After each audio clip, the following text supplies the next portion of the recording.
Hey everybody, welcome back to the Captain's channel. Today we're going to be going over some of the new PC components that have shown up for my new gaming PC build, as well as a few other things. So let's go ahead and get right into it.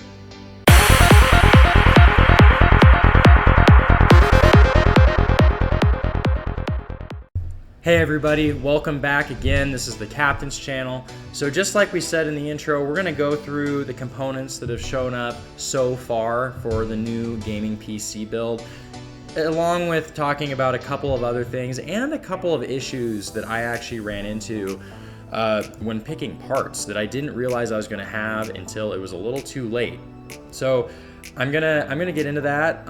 So first of all, this is the motherboard right here, the B660 Aorus motherboard that I introduced in my first video. So this is the same thing. I'm not going to take it out. I'm just going to leave it in there. Just it's you know, it's gonna be I think great for the setup that I have, minus a couple of issues which made me pause there for a second. But the first thing I'd like to really get into is the RAM sticks.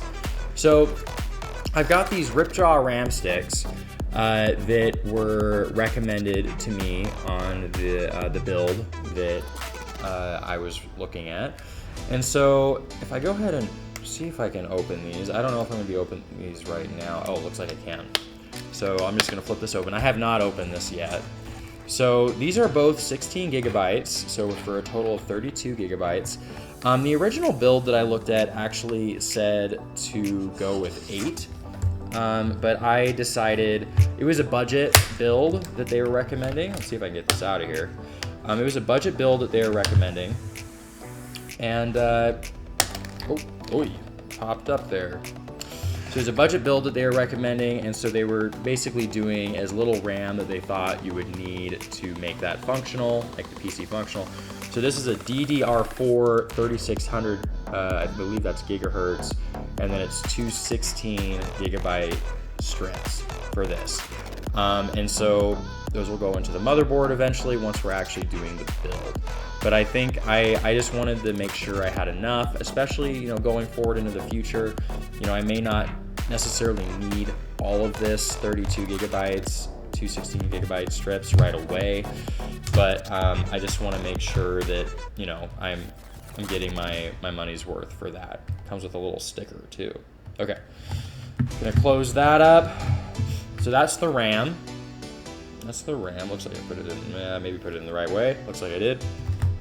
The next thing we're going to talk about is the SSD card. So this motherboard actually has 2 slots for SSDs. This is a very, first of all, it's a 1 terabyte SSD card. One thing that is that I didn't really realize, again, because I'm not a super techie person. I'm not super aware of what's happening in the tech world. This is my first time kind of foraying into that. But apparently SSD cards, this type of SSD card is, for the M.2 slots, is becoming very popular. So I am going with a 1 terabyte SSD card. This has 2 slots in there for it, so if I do eventually want to upgrade and get more SSD storage, I can do that.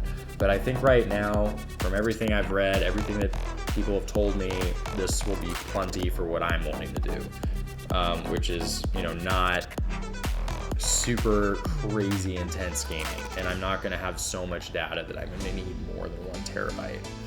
So that's that. That's the SSD card. This is pretty simple. This is just an extra large, gigantus gaming mat. So it's basically just I'm on a wood surface here. So when I have my PC out here, eventually I'm gonna want to protect my wooden surface so I don't scratch it up. Also, for my monitor as well as the keyboard and mouse and all of that. So that'll be going on here pretty soon. Actually, I'll probably put it on the table after this video because I'm curious about how it looks and how it's gonna fit. The next part of this are the last part of the components for the PC that I have so far are these fans. They're RGB fans. The particular case that I ordered has a ton of room for fans, and I'll get into that once I'm through talking about these. Actually, I think one of these cases is already open. Yeah, this one's already open. So I'm gonna go ahead and pull this guy out. These are 120 millimeter fans with RGB, and I think when all is said and done, I'm gonna end up having 5 fans, not including the cooler, the cooling fan for the CPU. But I don't know, just a basic fan. It's got kind of a cool center to it. It will light up whatever color that I kind of decide I want to do with it. But what I've kind of discovered is that, you know, and again, this is not something I would have thought about, just not being a very tech savvy person in general, is that fans are incredibly important for keeping your instrument. I'm a musician, so I almost said instrument, but for keeping your CPU cool and not overheating, considering the amount of work that you're making it do. So I did want to invest in these fans, just to have something a little bit extra than just the stock ones that came in the case. Let's see if I can get those back here. So as far as cost goes for these components, you know, in general, not the most expensive things you can buy, but definitely workable, have good reviews and all of that. So the Ripjaw RAM cards are, I believe they were about $90 for the two of them, maybe a little bit more than that, but about $90. For the SSD, it was about $70, I believe, and then for these 3 fans, I think they were like $15 each, so somewhere around there. And then this, I believe, was about $25, maybe less than that actually. Now that I think about it, I think it was less than that. So not the most expensive things that you can buy. You really want to, what I've kind of discovered is you really want to invest in certain parts of your gaming PC. Like, you know, the graphics card is super important, the CPU is super important, and so you want to make sure that you have what you need there. And then, you know, these other components, they also, you know, it's essential to have RAM, it's essential to have some sort of SSD, but if you don't have a good working CPU processor, like the Intel i5 that I'm going to be putting into my my PC, which again is not the most expensive processor that you can put into your gaming PC, but it's very workable for the level of gaming that I'm going to be doing. For somebody that needs more cores, that needs better performance, you know, it's probably, you know, you might want something better like a Ryzen 7, i7, i9, something like that.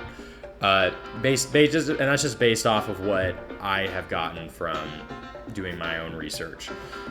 You know, the motherboard itself, again, the motherboard, you know, was about $180. And the reason I upgraded it was because it has more components. It has Wi-Fi attached to it, so I don't have to buy a Wi-Fi dongle for it separately, but I can just put it in. It's just already there. And I just, you know, there were certain things about the connections. There's extra USBs on here that I can, you know, plug into if I need to. So it's just, you know, I would just recommend, because I think it's super easy to overspend on these things because they look big and fancy, but you need to look at what works for you, and at the end of the day, what you're going to be expecting it to do. Because, you know, you can look at YouTube videos where they build $5,000 PCs that where they're doing things on them like overclocking and stuff that I'm never going to do, at least anywhere in the near future. So just keep that in mind. You don't need to totally break the bank. There's a couple other items up here. So this guy right here is kind of, this does not go into the PC, but this is an Elgato game capture card. So the reason I got this was because, you know, I want to record playing video games like NCAA Football 2014, which I talked about in my first video. But to do that on a game system and record it on a PC or a laptop, you have to have some sort of way to transfer that into a recorded video. And so I got this HD 60S game capture card. Excuse me. And what it does is one HDMI goes in from the gaming system, and then there's also a power port here, and then another HDMI comes out and goes into whatever, you know, PC, laptop you're using. So it's actually, for what I'm wanting to do, it's super essential that I have something like this. I believe, and because I have not downloaded the software yet, but there is software on here that gets downloaded onto the laptop or computer I'm using, and then I can record through the laptop. So that'll be really, really cool once we get that set up.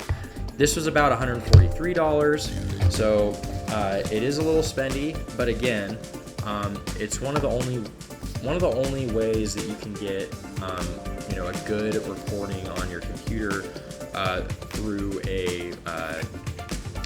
a console like a PS3, Xbox One, even a GameCube. So this is going to be super important to what I'm going to be starting to do fairly soon here. I mean, as soon as I can get things up and running. And lastly, I ended up getting a couple of HDMI cables that are, you know, 3-foot, which is a 3-foot 2-pack braided cable, just for extras, because I know once I actually get the PC set up, it's probably going to, I'm probably going to need a couple more hookups for HDMI.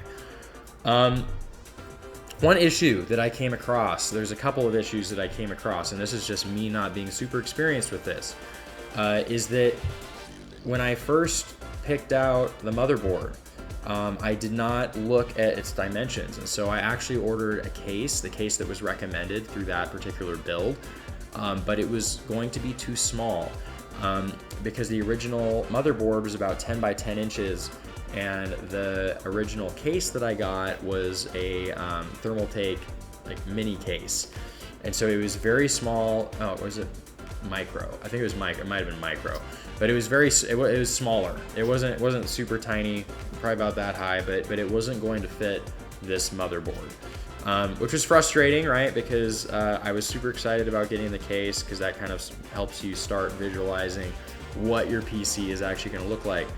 But again, the case was not super expensive, and so I ended up just returning it and ordering a different one, and I'll talk about which one I ordered here in a second.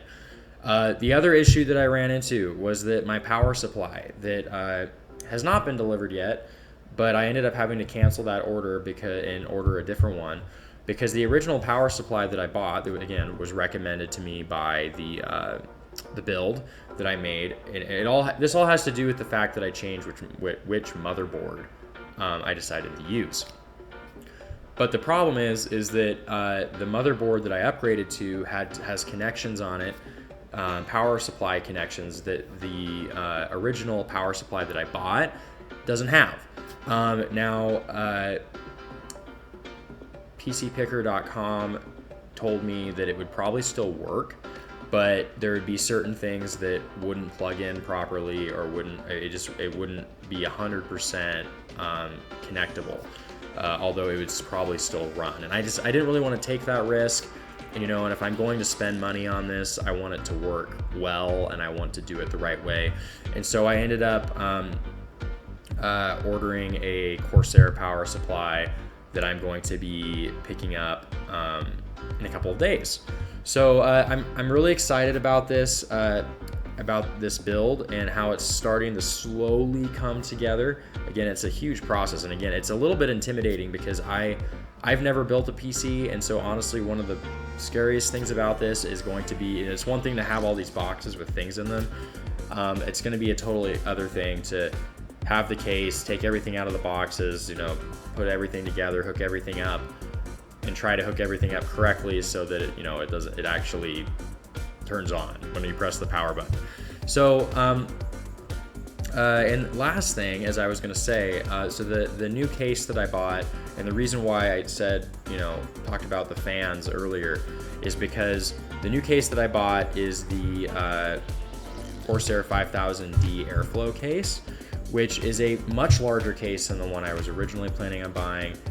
And it has room for, and I've seen builds online that have like 12 or 13 fans in them. Now I'm not planning on doing that. I don't even think there's enough. I'd have to buy like additional RGB or fan hookups for the PC case to actually do it correctly. But so I'm just gonna stick with 5. There's 2 that come with the case, and then these 3 along with the cooler. I'm also excited because I decided to order a Noctua cooler.